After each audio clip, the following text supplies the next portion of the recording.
मुझे इस भड़वे को देख के खून जलता है।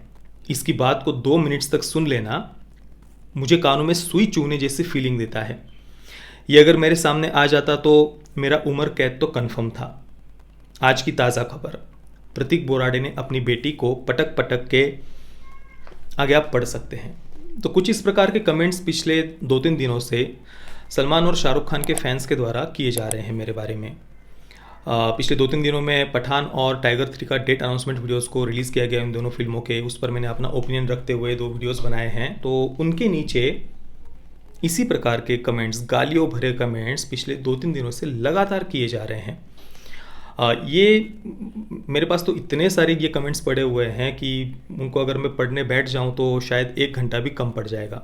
मैं आपका ज़्यादा समय यहाँ पर लेना नहीं चाहता। बस ये 2 कमेंट्स मैंने आपको पढ़कर बताया इसलिए कि ये बताने के लिए कि देखिए किस प्रकार के कमेंट्स किए जा रहे हैं। बाकी जो गालियों वाले ज़्यादातर जो कमेंट्स हैं वो यूट्यूब ने ऑलरेडी फ़िल्टर कर दिए हैं। वो यहाँ पर आप हेल्ड फॉर रिव्यूज़ वाले मेरे चैनल के सेक्शन में ढेर सारे ऐसे कमेंट्स पड़े हुए हैं पिछले 2-3 दिनों में आए हुए। और मेरे चैनल पर आए हो तो छोड़ दीजिए, कुछ यूट्यूबर्स हैं उन्होंने भी मुझे टारगेट करते हुए, मुझ पर अटैक करते हुए बिल्कुल बेसलेस, बिना किसी तथ्यों के, फैक्ट्स के ऐसे कुछ वीडियोस बनाए हुए हैं। और उन वीडियोस के नीचे के कमेंट्स भी आप जाकर पढ़ सकते हैं। और ये सब इस कारण से हो रहा है क्योंकि मैंने टाइगर 3 और पठान के डेट अनाउंसमेंट वीडियोस पर सभ्य भाषा में अपना ओपिनियन रखा, बस इसी कारण से। अब टाइगर 3 की अगर मैं बात करूँ तो मैंने उसके डेट अनाउंसमेंट वीडियो के रिव्यू में टाइगर फिल्म सीरीज़ के बारे में बात की है। मेरे अनुसार वो अब तक की बनी हुई सबसे फर्स्ट फिल्म सीरीज़ में से एक है बॉलीवुड की, क्योंकि उसमें जिस प्रकार से पाकिस्तान को और भारत को एक लेवल पर लाकर खड़ा करने का जो प्रयास किया है, पाकिस्तान को किस प्रकार से मासूम दिखाया है, या आईएसआई को किस प्रकार से, पाकिस्तान आईएसआई को किस प्रकार से आतंकवाद के विरुद्ध लड़ते हुए दिखाया है। और टाइगर जिंदा में तो इतनी सारी प्रॉब्लमेटिक बातें थी, मैंने ऑलरेडी वो सब बातें आपको दिखाई हुई है, वो सब यहाँ पर रिपीट नहीं करूँगा। आईएसआई जैसा जो एक आतंकवादी संगठन उसमें दिखाया था, उसको किस प्रकार से प्रेजेंट किया है, उसमें कितनी सारी डीपली प्रॉब्लमेटिक बातें थी। आप अभी भी मेरा टाइगर जिंदा का रिव्यू देख सकते हैं। तो उस पर मैंने सब संक्षेप में टाइगर फिल्म सीरीज़ के बारे में अपना ओपिनियन रखा था सभ्य भाषा में। और मैंने बस इस कारण से टाइगर फिल्म सीरीज़ की आलोचना की थी क्योंकि उसमें ये पाकिस्तान और आईएसआई को किस प्रकार से मासूम दिखाया है, या आईएसआई पाकिस्तान जिनके कारण आज तक हमारे हज़ारों जवान वीर गति को प्राप्त हुए हैं।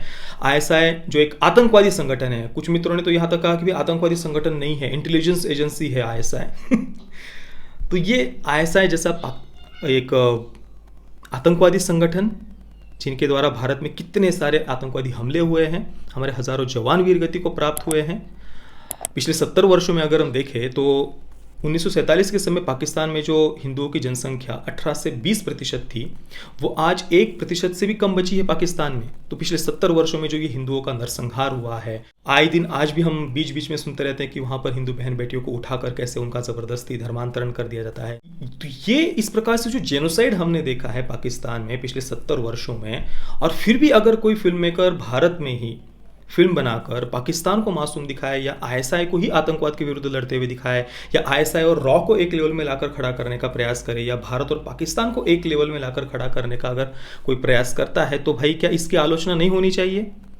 अगर फिल्म मेकर्स को ये सब दिखाने की आज़ादी है तो क्या इस देश के नागरिकों को इसकी सभ्य भाषा में आलोचना करने का अधिकार नहीं है? कोई भी व्यक्ति इसे कैसे एक्सेप्ट कर सकता है कि ये सारी बातें फिल्मों में दिखाई जाए? हालांकि सलमान खान की जो पिछली फिल्म थी अंतिम, मैंने उसे पसंद किया था, मैंने उसे पॉजिटिव रिव्यू दिया हुआ है, आप अभी भी जाकर देख सकते हैं मेरा अंतिम का रिव्यू। अब फिल्म अच्छी थी, फिल्म का सब्जेक्ट अच्छा था, डायरेक्शन अच्छा था, तो मुझे वो फिल्म पसंद आई। पर क्या ज़बरदस्ती इस प्रकार से मैं टाइगर फिल्म सीरीज़, जिसके बारे में मेरा ओपिनियन कुछ अलग है, अब उस फिल्म सीरीज़ की अगली फिल्म को अनाउंस किया गया है, तो उस फिल्म सीरीज़ पर मैंने अपना ओपिनियन रखा, तो क्या ज़बरदस्ती उस फिल्म को मैं पसंद करूँ? क्यों?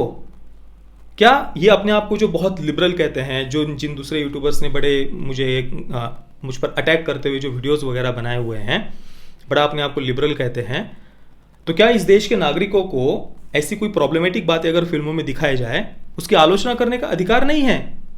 मतलब अभिव्यक्ति की आज़ादी केवल फिल्म मेकर्स को है, और ये कहते हैं कि फिल्में बस एंटरटेनमेंट के लिए होती है, फिल्मों को कोई सीरियसली नहीं लेता है, फिल्मों में कोई पॉलिटिक्स नहीं होता है। मतलब हद होती है।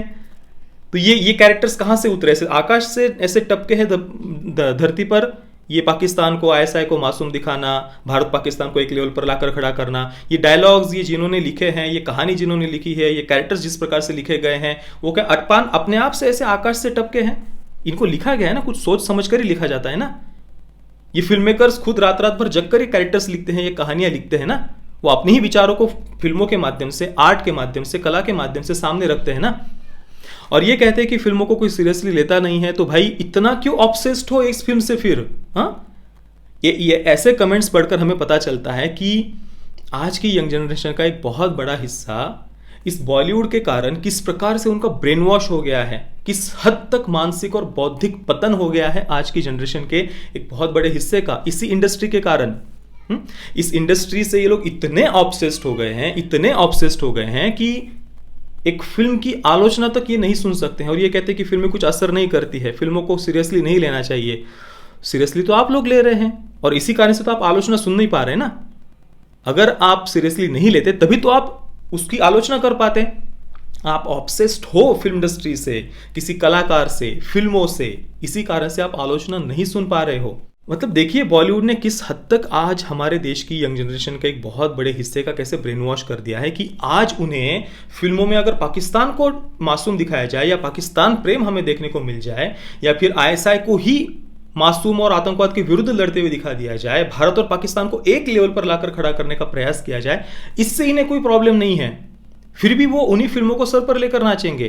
पर अगर कोई भारतीय, मेरे जैसा कोई एक व्यक्ति अपने विचार सभ्य भाषा में रखता है उस फिल्म के बारे में कि भाई ये बातें मुझे इस फिल्म की पसंद नहीं आई, बस इस कारण से ये इस प्रकार के कमेंट्स, जान से मारने की धमकियां, मेरी बेटी के बारे में ये ऐसे ऐसे कमेंट्स किए जा रहे हैं। और ये दोस्तों एक दो कमेंट्स की बात नहीं है, मैंने इससे पहले भी कई बार लाइव सेशन में जब मैं लाइव आता हूँ ना, उसमें भी मेरी बेटी के बारे में इस प्रकार के कमेंट्स ये करते हैं। मतलब ये अपने आप को बड़ा बॉलीवुड के प्रति जो ये ऑब्सेस्ड होते हैं, ये बड़ा अपने आप को खुले विचारों वाला और लिबरल कहते हैं। और इनकी मानसिकता को आप देखिए, मतलब इन्होंने इस फिल्म इंडस्ट्री को, इस बॉलीवुड के ये जो तथाकथित सेलिब्रिटीज है, उनको उन्होंने इतना कुछ ऐसे, मतलब जैसे कि कोई वो क्या कहूँ, जैसे उनकी वो पूजा करते हैं, या उनके पीछे इस प्रकार से वो ब्लाइंड हो गए हैं, अंधे हो गए हैं। उन फिल्म स्टार्स को उन्होंने इतना ऊंचा कर दिया है कि आप उनके बारे में कुछ कह ही नहीं सकते। वो चाहे फिल्मों के माध्यम से कुछ भी दिखाए, बॉलीवुड चाहे फिल्मों के माध्यम से कुछ भी दिखाए, आप एक शब्द भी उसके बारे में बोल नहीं सकते। वाह वाह, क्या कहूँ मैं। दुख होता है ये सब देखकर, आज की जनरेशन के इस प्रकार की ये मानसिकता को देखकर कि किसी फिल्म के पीछे, किसी फिल्म तथाकथित सेलिब्रिटी के पीछे, इस इंडस्ट्री के पीछे ये लोग किस प्रकार से पूरे ऑब्सेस्ड हो गए हैं। और मैंने कहा ना कि सलमान खान की पिछली फिल्म अंतिम आई थी, मुझे पसंद आई, मैंने उसको अच्छे पॉजिटिव रिव्यूज़ दिए थे। तो फिल्म अच्छी थी तो अच्छा ही कहेंगे ना भाई कोई। इसमें आप बीच में रिलीजन को क्यों डाल रहे हैं फिर कि भाई आम सलमान खान या ये उनकी फिल्म की मैं आलोचना रिलीजन के कारण कर रहा हूँ, ये बात आप बीच में क्यों ला रहे हैं? फिर तो मुझे अंतिम को भी गलत बोलना चाहिए था भाई। यहाँ पर मैं बात कर रहा हूँ पाकिस्तान और आईएसआई को मासूम दिखाने की। ये टाइगर फिल्म सीरीज में जो बातें दिखाई गई है, और बॉलीवुड की कई सारी फिल्मों के हम उदाहरण दे सकते हैं जहाँ पर ये पाकिस्तान प्रेम या पाकिस्तान को डिफेंड करना या पाकिस्तान को मासूम दिखाना, ये बातें हम कई बार देख चुके हैं बॉलीवुड की कई सारी फिल्मों में। इस पर मैं पूरा अलग से वीडियो बनाने वाला हूँ जिसमें मैं ऐसी फिल्मों के बारे में आपको बताऊंगा कि किस प्रकार से ये बॉलीवुड पाकिस्तान को अपनी फिल्मों में प्रेजेंट करता है और भारत को कैसे दिखाता है। ये भारत को इंटॉलरेंट और असहिष्णु और इस्लामोफोबिक होने का सर्टिफिकेट देता है ये बॉलीवुड अपनी फिल्मों के माध्यम से, और दूसरी तरफ ये पाकिस्तान को कैसे प्रेजेंट करते हैं, कितना मासूम दिखाते हैं, इस पर मैं वीडियो बनाने वाला हूं अलग से।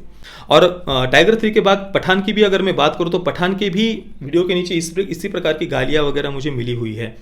और पठान की वीडियो में तो मैंने बस भाई उस पठान के मेकर्स ने उसके डेट अनाउंसमेंट वीडियो में रिलीजन और रिलीजन के आधार पर जो उनके अनुसार कुछ नाम वगैरह रखने की बात उन्होंने कही है, उस पर मैंने अपना मत व्यक्त किया कि भाई हमारी जो भारतीय सनातन वैदिक हिंदू संस्कृति है वो कोई रिलीजन नहीं है, हमने कभी किसी रिलीजन की स्थापना नहीं की। तो जो लोग इस देश की भारतीय सनातन वैदिक हिंदू संस्कृति में जो लोग विश्वास रखते हैं, वो लोग किसी रिलीजन के, वो लोग जो नाम रखते हैं वो रिलीजन के आधार पर रखे गए आप नहीं कह सकते हैं।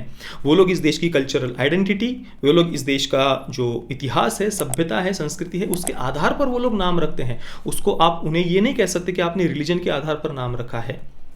तो मैंने अपना एक ओपिनियन, उन्होंने जो बात डेट अनाउंसमेंट वीडियो में कही है उस पर मैंने अपना पक्ष रखा, अपना ओपिनियन, अपना मत व्यक्त किया। और साथ में ही मैंने कहा कि भाई आदि पुरुष और पठान 13 दिनों के अंतर में रिलीज़ हो रही है। मैं पर्सनली आदि पुरुष के लिए बहुत एक्साइटेड हूँ, और आप किस फिल्म के लिए एक्साइटेड हैं ये मैंने बस पूछ लिया, और उसके कारण से ये इस प्रकार के कमेंट्स। बस अंत में मैं यही कहूँगा कि सच में ये सब देखकर मुझे सच में दुख होता है। पर आशा करते हैं कि भविष्य में कुछ तो बदलाव आएगा। इस इंडस्ट्री से ये जो इतना ऑब्सेस्ड हो गए हैं कई सारे युवा, उनकी आंखें खुलेंगी कभी ना कभी आगे जाकर। जय श्री राम, वंदे मातरम।